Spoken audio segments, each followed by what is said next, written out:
एक घना जंगल था जहां सभी जानवर चैन से रहते थे। जंगल का राजा था शेरू, एक समझदार और न्यायप्रिय शेर। उसके राज में सभी जानवर सुरक्षित महसूस करते थे। एक दिन जंगल में एक भेड़िए का झुंड आया। वे बहुत चतुर और चालाक थे। उन्होंने जंगल के सबसे कमजोर जानवरों पर अत्याचार करना शुरू कर दिया। खरगोश, मोर और हिरण जैसे शांत जानवर उनका शिकार बनने लगे। एक दिन खरगोश राजू और उसके दोस्त मोर मिट्ठू और हिरण चिंटू ने मिलकर शेरू से मदद मांगी। वे सब शेरू के दरबार में गए और बोले, महाराज, ये भेड़िए हमसे जबरदस्ती खाना छीन लेते हैं। हमें डराते धमकाते हैं। कृपया हमें इनसे बचाइए। शेरू ने उनकी बात ध्यान से सुनी और कहा, तुम लोग निश्चिंत रहो, जंगल में अन्याय नहीं होने दिया जाएगा। शेरू ने तुरंत भेड़ियों को बुलाया और कहा, तुम सब इस जंगल के नियम नहीं तोड़ सकते। सभी जानवरों को यहाँ सुरक्षा का अधिकार है। पर भेड़ियों का सरदार भैरव बादा घमंडी था।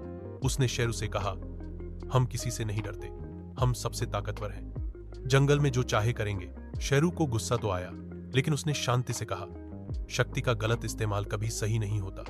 अगर तुम जंगल में रहना चाहते हो तो नियम मानने पड़ेंगे। पर भैरव मान गया। ऐसे ही कहकर वापस चला गया, पर मन में चल चली। रात को भेड़िए चुपके से राजू के घर के पास आए और उसका अनाज चुरा लिया। सुबह राजू ने देखा तो वो रो पड़ा। फिर से शेरू के पास पहुंचा। शेरू ने इस बार अपनी सेना तैयार की और भेड़ियों के झुंड को घेर लिया।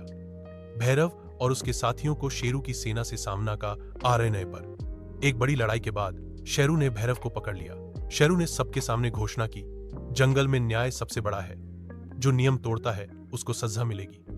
भैरव को जंगल से बाहर निकाल दिया गया और उसके झुंड को भी जंगल छोड़ना पड़ा। अब राजू, मिट्ठू और चिंटू खुशी खुशी जंगल में रहते हैं। सभी जानवर शेरू की प्रशंसा करते हैं, क्योंकि शेरू ने दिखाया काय शक्ति से बड़ा न्याय होता है। कहानी का नैतिक जंगल हो या समाज, न्याय और समानता सबसे जरूरी है। शक्ति का गलत इस्तेमाल कभी भी बर्दाश्त नहीं किया जाना चाहिए। ऐसी ही कहानियों के लिए चैनल को सब्सक्राइब करें और वीडियो पसंद आई हो तो वीडियो को लाइक, कमेंट और शेयर करें।